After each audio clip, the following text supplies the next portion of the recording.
안녕하세요, 크립토 노마드입니다. 지금 비트코인 흐름을 바라보고 있으면 마치 개미 털기가 목적인 것처럼 아주 예민한 구간에서 차트가 흔들리는 모습을 확인할 수가 있습니다. 다행이라면 일단 22,000달러 위에서는 자리하고 있다는 것이고, 다소 조금 부담스러운 것은 가장 기본적으로 꼭 지지 확보가 이루어져야 되는 22,800달러 주변에서 아직 온전한 지지가 이루어지지 않고 있다는 겁니다. 적어도 주간 종가 마감을 이 위에서는 해줘야 추가적인 반등을 기대해 볼 수 있는데, 그래서 참 예민한 구간을 지금 지나고 있습니다. 적잖은 분석가들이 약간의 차이는 있지만 주간 차트에서 200주 이동평균 돌파만 확정이 되면 의미 있는 랠리 가능할 것으로 전망하고 있습니다.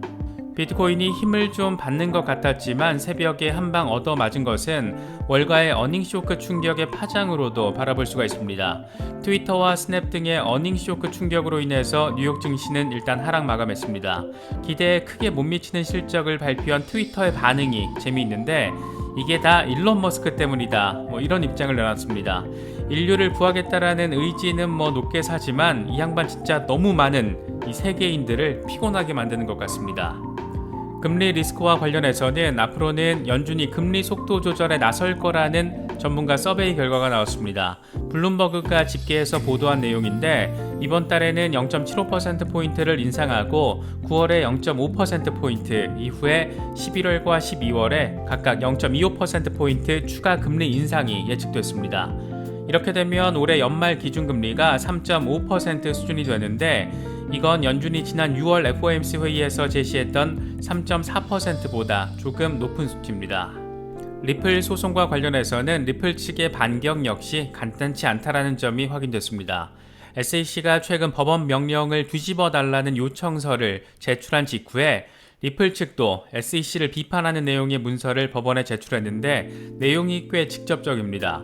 SEC가 얼마나 위선적인지를 강조하고 있는데, 과연 이번 사건 책임 판사인 아날리사 토레스 판사가 어떤 결정을 내릴지 주목되고 있는 상황입니다.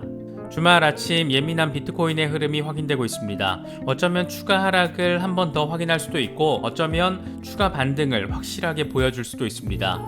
방향성이 모호한 시기이다 보니까 답답함도 더 커질 수 있는 그런 시기이기도 한데, 이럴 때일수록 여러 소식들 잘 참고하실 수 있으면 좋겠습니다. 본격적인 시작에 앞서서 좋아요와 구독 또 알림 설정 꼭 부탁드리겠습니다. 영상 제작에 아주 큰 도움 된다는 말씀 함께 드립니다. 그럼 시작하겠습니다. 먼저 비트코인 상황입니다. 비트코인은 200주 이동평균선이 자리한 22,800달러를 지켜낼까 말까 아주 예민한 흐름을 보여주고 있습니다. 이거 사실상 개미털기 목적이 깔린 것이 아닌가, 그런 생각이 들 정도로 상당히 중요한 구간에서 지지 받을까 말까 하는 모습 보여주고 있습니다. 공포 탐욕 지수는 하루 전보다 2포인트 빠진 31을 기록하면서 공포 단계가 이어지고 있습니다. 비트코인의 흐름만큼 투자 심리 역시 그냥저냥 횡보하는 상황이라는 것을 확인할 수가 있습니다.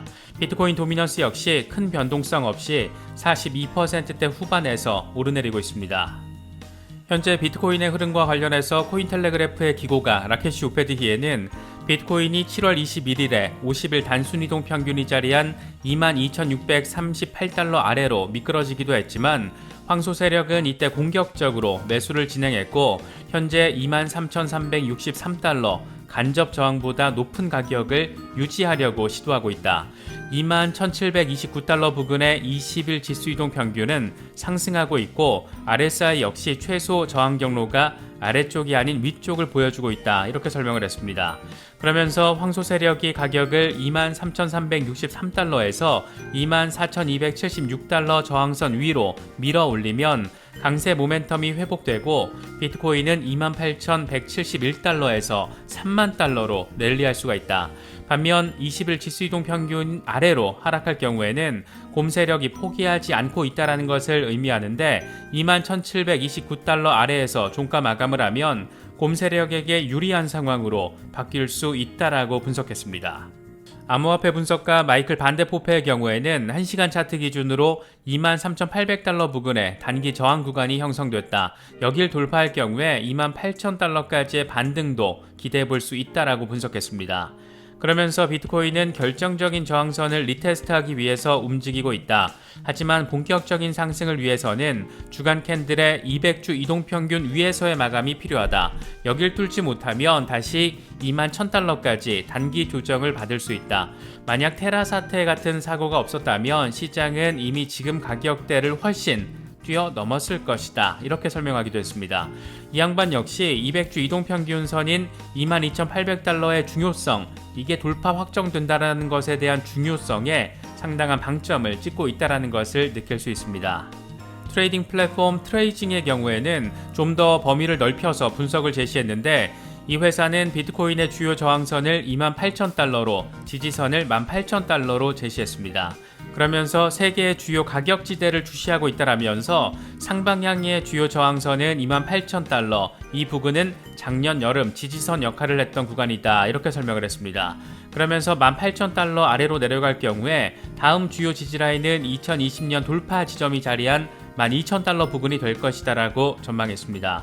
이와 같은 분석에 대해서 코인데스크는 비트코인이 24,000달러를 터치하고 물러난 상황인데 연준의 금리 인상 결정이 시장의 방향성에 또다시 중요한 고비가 될 것이라고 내다봤습니다.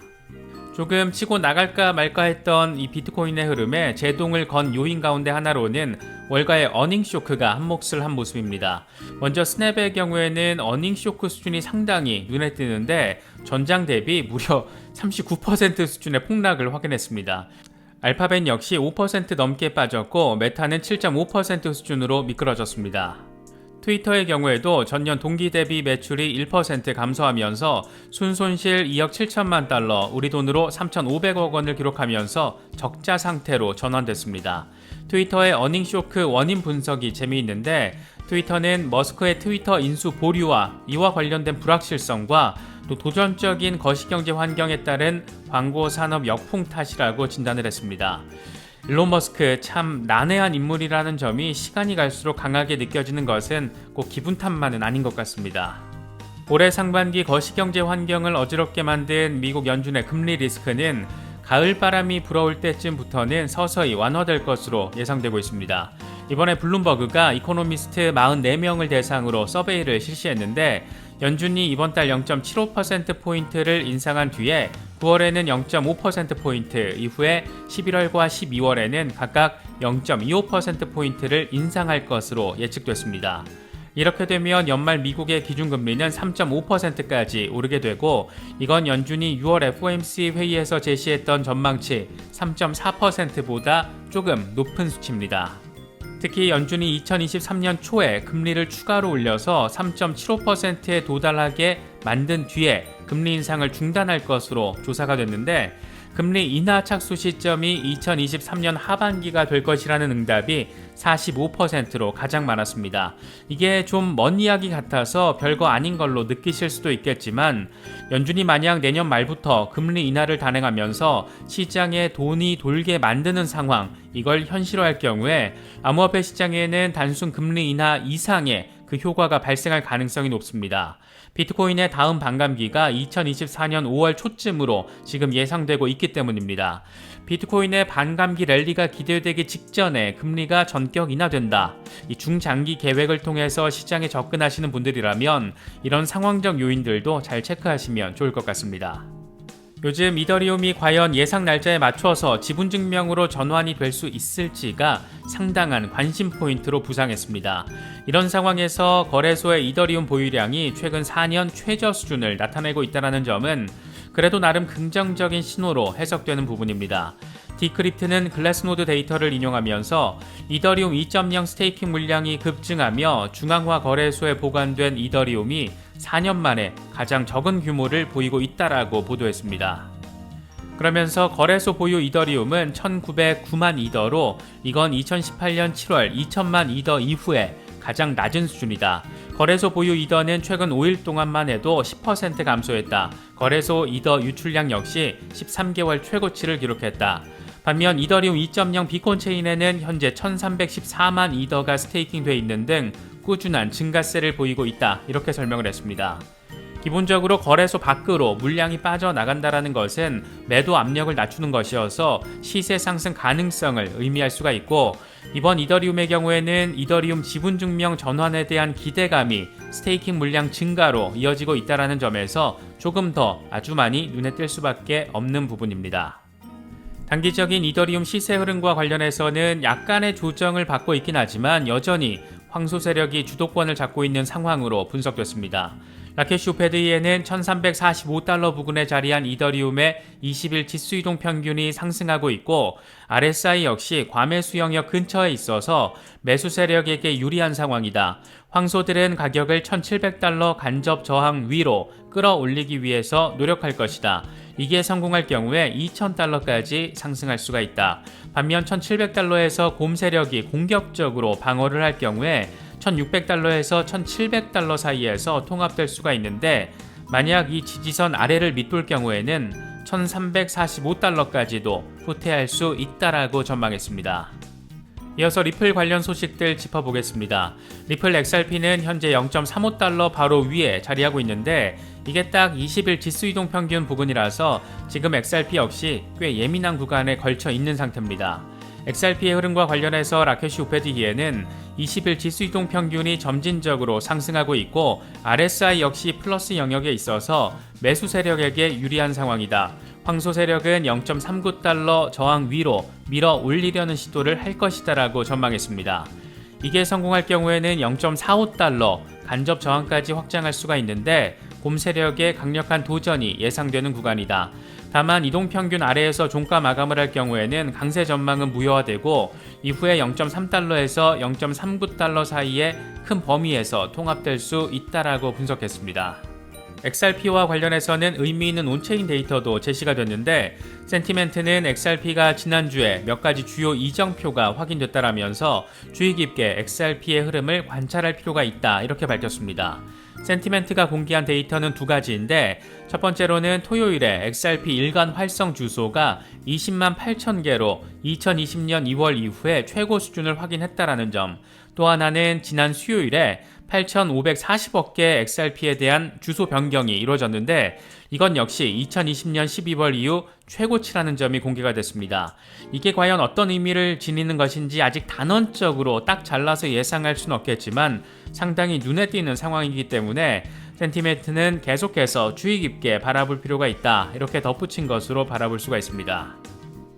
리플 소송과 관련해서는 SEC의 뻘짓에 대한 리플의 고강도 반격이 이어지고 있습니다. 변호사 비밀 유지권을 인정할 수 없다라면서 힘원 스피치 등 내부 문건을 공개하라 이 같은 사라네뻔 판사의 명령에 대해서 현재 SEC는 불복의 의사를 강력하게 밝히며 상급자인 아날리사 토레스 판사에게 이의 신청을 한 상태입니다. 이 같은 SEC의 행태에 대해서 리플 측은 우리는 SEC의 요구를 가볍게 반대만 하는 게 아니다. 우리는 지난해 1월에도 이 문서들에 대한 요구를 했고 지난해 8월에도 구체적인 요구를 했다.